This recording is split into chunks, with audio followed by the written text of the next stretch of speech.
জুবিনৰ নামত চৰকাৰ বিৰোধী ৰাজনীতি হ'ব নোৱাৰে জুবিনৰ নামত আমি অসমখনক নেপাল কৰিব দিব নোৱাৰো আৰু জুবিনৰ আত্মাক শান্তি দিবৰ বাবে আমি এই অসমখনক সুৱলা সুফলা কৰি আমি নিৰ্মাণ কৰিব লাগিব জুবিনৰ বিষয়ে আহিব খুজিছো বহু সময়ত ব্যক্তিগত কথা কোৱা উচিত নহয় আৰু ব্যক্তিগত কথা কোৱাৰ পৰিবেশো নাথাকে যোৱা 6টা মান বছৰ আগতে এদিন মই কৈছিলো যে জুবিনৰ বিপথে পৰিচালিত কৰাত তেওঁৰ আশে-পাশে লাগি থকা মানুহখিনি জড়িত হৈ আছে 6 বছৰ আগতে মই কি কৈছিলো হি এতিয়াও সংবাদ মাধ্যমত বৰ্তমান সামাজিক মাধ্যমতো তাৰ উপস্থিতি আছে হেহে মোৰ গুটেই ঘটনাৰ সম্পৰ্কত মোৰ মতামত বা স্পষ্ট ভাব আজি নহয় 6 বছৰ আগতে মই ৰাইজৰ ওচৰত বা ৰাইজক মই জনাইছিলো জুবিন আমাৰ জাতীয় সম্পদ জ্যোতিপ্ৰসাদ আগৰৱালা বিষ্ণুপ্ৰসাদ ৰাভা আৰু ভূপেন হাজৰিকাৰ সমকক্ষ বুলি জুবিন গাৰ্গক অভিহিত কৰি মই জুবিনৰ সন্মুখত দিয়া এটি ভাষণো সামাজিক মাধ্যমত উপলব্ধ হৈ আছে জুবিনৰ প্ৰতি মোৰ এক ব্যক্তিগত অভূতপূৰ্ব কৃতজ্ঞতাও আছিল মোৰ দেউতা প্ৰয়াত কৈলাশনাথ শৰ্মাৰ গীতৰ সংকলন জুবিনে অতি মৰমেৰে ৰুঞ্জুন নামৰ কেছেটটোৰ জৰিয়তে বাণীবদ্ধ আৰু ভিডিঅ' কৰি মোক উপহাৰ দিছিলে আৰু সেই গানকেইটাই যথেষ্ট সমাদৰ লাভ কৰিছিল এজন পুত্ৰ হিচাপে তাতকৈ গৌৰৱৰ কথা একোৱেই নাছিল আৰু হেহে জুবিনে যতেই যেনেকে কৰবাত আমি যদি কেতিয়াবা জুবিনৰ যাত্ৰাৰ সংগী হ'বলৈ সুবিধা পাইছিলো তাক কেতিয়াও মই হাতৰ পৰা উলাই যাব দিয়া নাছিলো আজি কোভিডৰ সময়ত মুম্বাইৰ পৰা জুবিনক উভতাই অনা ডিব্ৰুগড়ৰ পৰা বিশেষ বিমানেৰে নতুন দিল্লীত গ্ৰীণ কৰিডৰ বনাই জুবিনৰ চিকিৎসাৰ ব্যৱস্থা কৰা জীৱনৰ কেইবাটাও গুৰুত্বপূৰ্ণ অধ্যায়ৰ মই সাক্ষী হৈ থকাৰ সুযোগ পাইছিলো মোৰ একো কন্ট্ৰিবিউশন নাছিলে কিন্তু মই সাক্ষী হৈ থাকিব পাৰিছিলো হেহে কোনো এজন জুবিন অনুৰাগীতকৈ মই নিজকে কম অনুৰাগী বুলি নাভাবো আৰু বেছি বুলিও নাভাবো কাৰণ আমি সকলোৱে জুবিনক ভাল পোৱাৰ অধিকাৰ আছে আৰু অধিকাৰ থাকিব জুবিনক আমি গীত মাত আৰু সংস্কৃতিৰ মাজেৰে আমি সকলো গৌৰৱী অসমীয়াই আমি জীয়াই ৰাখিম জুবিনৰ ঘটনাৰ ন্যায় লাগে ৰাইজৰ দৃষ্টিত আৰু বিভিন্ন পুলিচৰ হাতত অহা নথি পত্ৰৰ দৃষ্টিভংগীৰ পৰা শ্যামকানু মহন্ত সিদ্ধাৰ্থ শৰ্মা আৰু কেইবাজনকো আমি বহুত কথা সুধিব লাগিব আইনে আইনৰ ৰাস্তা ল'ব মই আজিৰ এই ফেচবুক লাইভৰ জৰিয়তে শ্যামকানু মহন্ত আৰু সিদ্ধাৰ্থ শৰ্মাক ক'ব বিচাৰো যে আপোনালোকে জনতাৰ ধৈৰ্যৰ সৈতে খেলিবৰ বাবে চেষ্টা নকৰিব 6 অক্টোবৰ তাৰিখে আমি আপোনালোকক অসমত বিচাৰিছো পূজাৰ কেইটামান দিনৰ বাবে আমি আপোনালোকক বিচৰা নাই যে দশমীলৈকে আপোনালোক আহক দশমীৰ পিছতে 6 অক্টোবৰত আমি আপোনালোকক CIDৰ কাৰ্যালয়ত বিচাৰিছো আৰু আপোনালোকে ফেচবুক লাইভ কৰি বা একোখন পত্ৰ লিখি জনতা আৰু আইনৰ পৰা হাৰিব আপোনালোকে নোৱাৰিব আপোনালোকে যদি সঁচাকৈ আপোনালোক নিৰ্দোষী সাহসেৰে আহক CIDৰ কাৰ্যালয়লৈ আহক আপোনালোকে নিজৰ কথা কওক আৰু যদি আপোনালোকে কথা ক'ব CIDক নুখোজে আদালতৰ ওচৰত গৈ কওক কিন্তু ৰাইজৰ ক্ষোভৰ সৈতে যি ক্ষোভ এতিয়া অগণিত পৰিণত হৈছে, ক্ষোভৰ সৈতে আপোনালোকে খেলা নকৰিব। মই অসমৰ মুখ্যমন্ত্ৰী হিচাপে আপোনালোকক স্পষ্ট সকিয়নি দিব খুজিছো যে অহা 6 অক্টোবৰৰ তাৰিখৰ দিনা আপোনালোকে নিশ্চিতভাৱে গুৱাহাটীলৈ আহি আপোনালোকে আপোনালোকৰ মন্তব্য, আপোনালোকৰ বক্তব্য আগবঢ়াওক। আইনৰ মাজেৰে গতি কৰিব। আৰু এটা কথা মই সকলোকে স্পষ্ট কৰি দিব খুজিছো, কোভিডৰ সময়তো মই অসমবাসী জনসাধাৰণক এৰা নাছিলো, বানপানীৰ সময়তো মই অসমবাসী জনগণক এৰা নাছিলো। আৰু জীৱনত এটা দিন আহিছিল যে পিপি কিট পিন্ধিও কোভিডৰ ICUৰ ভিতৰত গৈ জনতাক সেৱা কৰাৰ চেষ্টা কৰিছিলো। আৰু আজি যেতিয়া অসমৰ জনতাই জুবিনক ন্যায় দিয়াৰ বাবে আন্দোলন কৰিছে, তাৰ পৰা মই পৃথক নহয় আৰু সেই কাম মই কৰিবই লাগিব। আৰু সেই কাৰণে মই আজি পুনৰ এবাৰ প্ৰতিশ্ৰুতি দিছো যে জুবিনৰ ঘটনাৰ সৈতে জড়িত সকলো কেইগৰাকী ব্যক্তিক আইনৰ সন্মুখলৈ অনাৰ দায়িত্ব অসমৰ মুখ্যমন্ত্ৰী হিচাপে মোৰ। আৰু সেই দায়িত্ব মই কৰ্তব্য নিষ্ঠাৰে সৈতে পালন কৰিম, দায়বদ্ধতাৰে সৈতে মই পালন কৰিম। আগতেও বহু এনেকুৱা ঘটনা হৈছে, আসামী কেতিয়াবা 2 দিন পলাই থাকে, কিন্তু আইনৰ হাত বহু দীঘল, আইনৰ ধৈৰ্য আছে আৰু আইনে কেনেকৈ আগবাঢ়িব লাগে তাৰ বিষয়ে আইনে জানে আৰু আইনে কাকো ৰেহাই নিদিয়ে।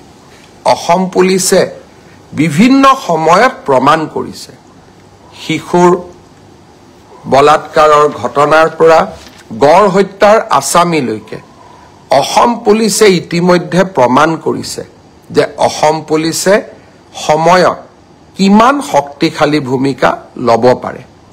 আৰু সেই কাৰণে কাৰোবাৰ মনত অকণমানো ধাৰণা থাকিব নালাগে যে এইখন চৰকাৰে জুবিনক ন্যায় দিয়াৰ প্ৰচেষ্টা নকৰিব।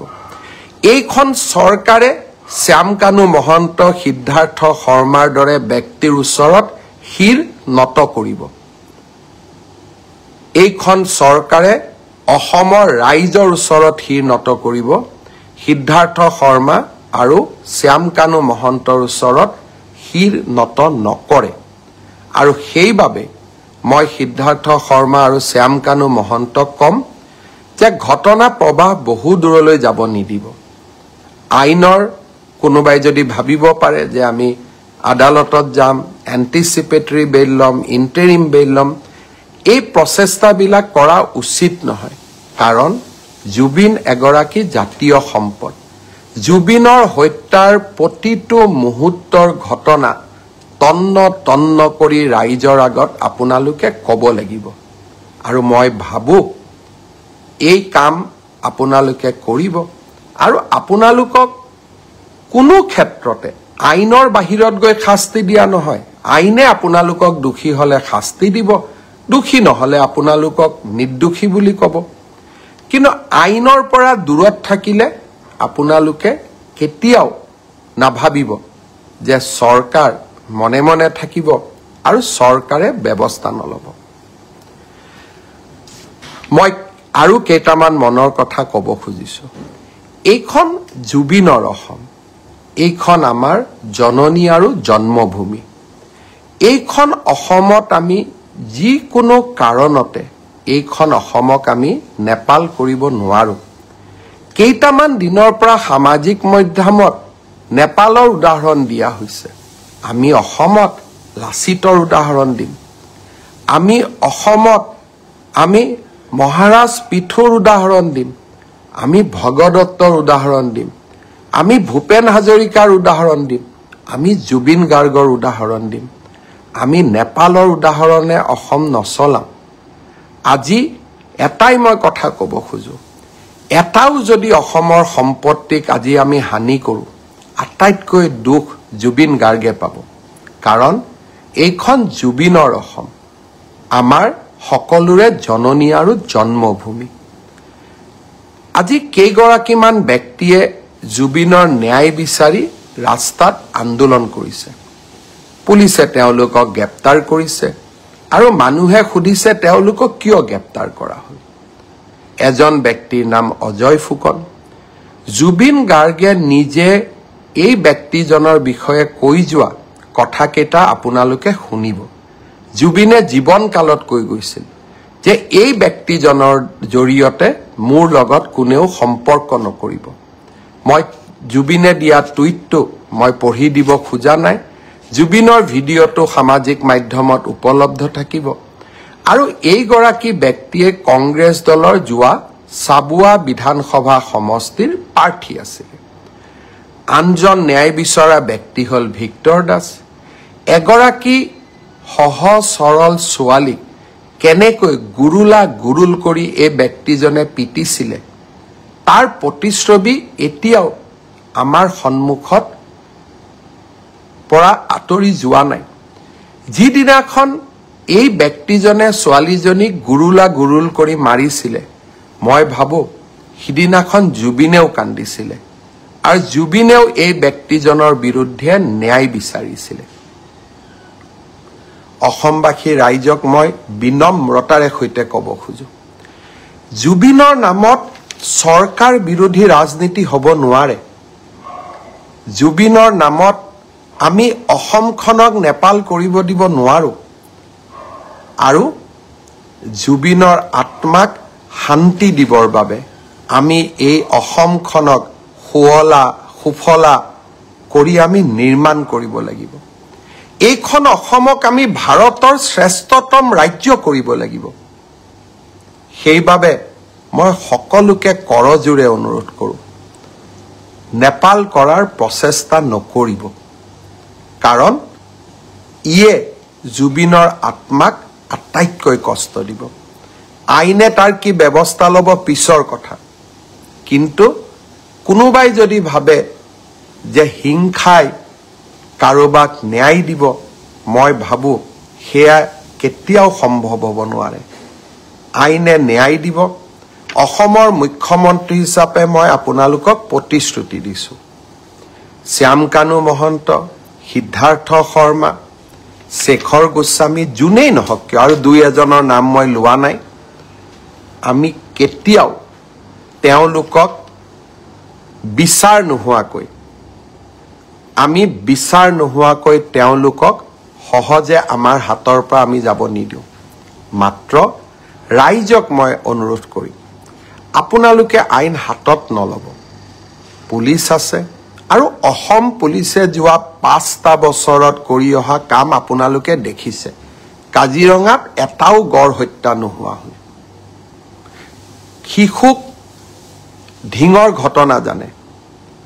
আমি কাকো কেতিয়াও এৰি দিয়া নাই আৰু এতিয়াও মই প্ৰতিশ্ৰুতি দিছোঁ যে জুবিন গাৰ্গৰ প্ৰতিটো পল, প্ৰতিটো ক্ষণৰ শেষ ক্ষণৰ হিচাপ আমি অসমবাসী ৰাইজে পাব লাগিব।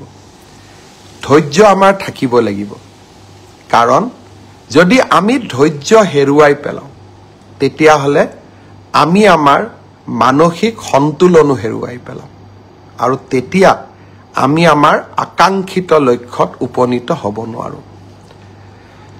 শ্যামকানু মহন্ত, সিদ্ধাৰ্থ শৰ্মাৰ বিৰুদ্ধে আমি লুকআউট নটিচ ইছ্যু কৰিছোঁ, অৰ্থাৎ তেওঁলোক এতিয়া বিদেশলৈ পলাই যাব নোৱাৰে। পোষ্টমৰ্টেম ৰিপৰ্ট ছিংগাপুৰৰ পৰা আনিবৰ বাবে আমি প্ৰচেষ্টা কৰিছোঁ। গুৱাহাটী মেডিকেল কলেজৰ পোষ্টমৰ্টেম ৰিপৰ্ট ইতিমধ্যে প্ৰস্তুত হৈ উঠিছে। দিল্লীৰ CFLলৈকে আমি তেওঁৰ ভিছেৰা চেম্পল পঠাইছোঁ, যাতে তেওঁৰ শৰীৰত কোনোবাই বিষ প্ৰয়োগ কৰিছিল নেকি তাৰ বিষয়ে যাতে আমি জানিব পাৰোঁ।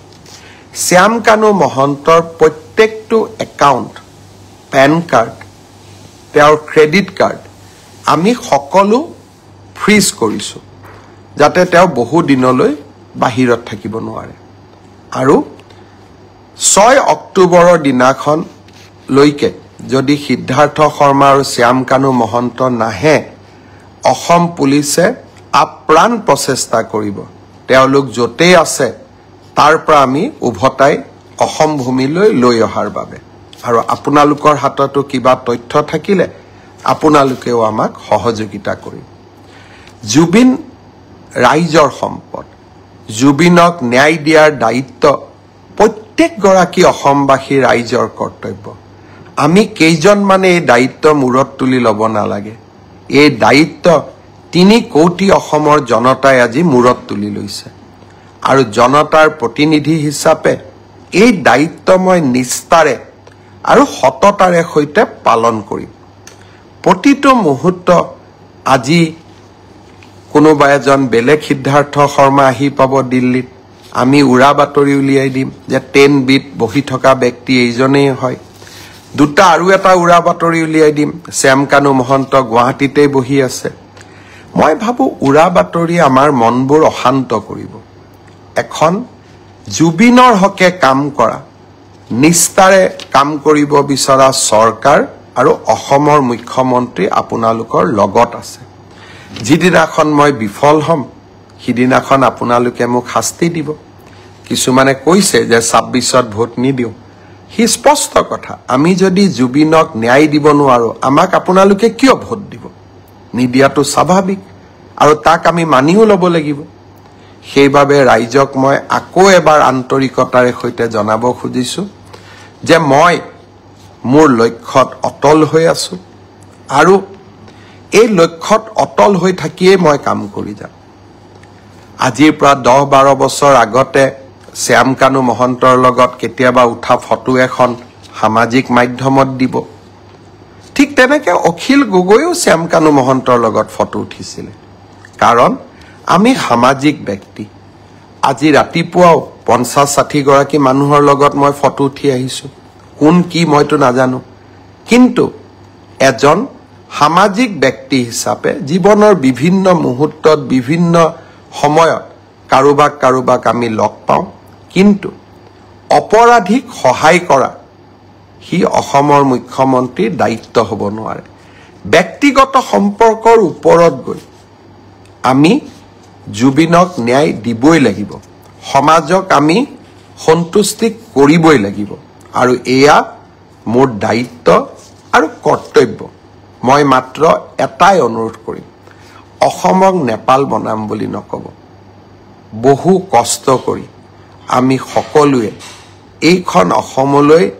এটা নতুন গতি উভতাই আনিছো সেমি কণ্ডাক্টৰৰ পৰা বাহেৰে বনোৱা ইথানল নামৰূপৰ সাৰ কাৰখানাৰ পৰা নুমলীগড়ৰ শোধানাগাৰ আৰু এইখন অসমত IIT IIM national forensic science university মোৰ অসম আজি বিকাশৰ অনন্য যাত্ৰালৈ আগবাঢ়ি গৈছে 1.5 লাখ যুৱক যুৱতীয়ে চৰকাৰী চাকৰি পাইছে এটকাকৈ ঘোষ নিদিয়াকৈ এইখন অসমক আমি নেপাল বনাম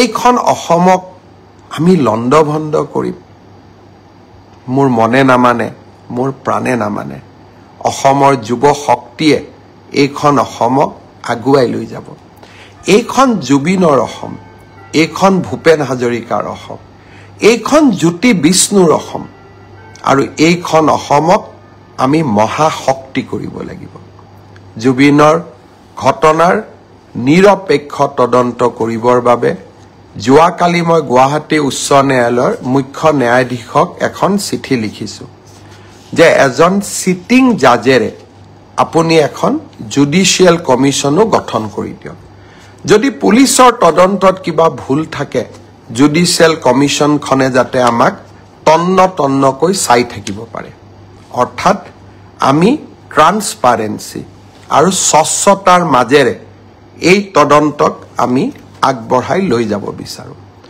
অসমৰ ৰাইজক মই আৰু এটা প্ৰতিশ্ৰুতি দি থৈছো যিদিনাখনে আমি অনুভৱ কৰিম যে অসম পুলিচে জুবিনক ন্যায় দিব নোৱাৰে সিদিনাখনে এই গোচৰ আমি CBI লৈকে পঠাই দিম আজি ৰাতিপুৱা মই কেন্দ্ৰীয় গৃহমন্ত্ৰী ডাঙৰীয়াক জনাইছো যে প্ৰয়োজন হলে এই গোচৰ মই CBI লৈকে পঠাম আশা কৰোঁ মোৰ ব্যক্তিগত অনুভূতি আৰু প্ৰতিবদ্ধতা আপোনালোকে সকলোৱে বুজি পাব আৰু সকলোৱে এই জটিল সময়ত আমাক সহযোগিতা কৰিব। মোৰ জননী জন্মভূমি মোৰ অসম আৰু এইখন অসমক আমি কেতিয়াও নেপাল নকৰোঁ।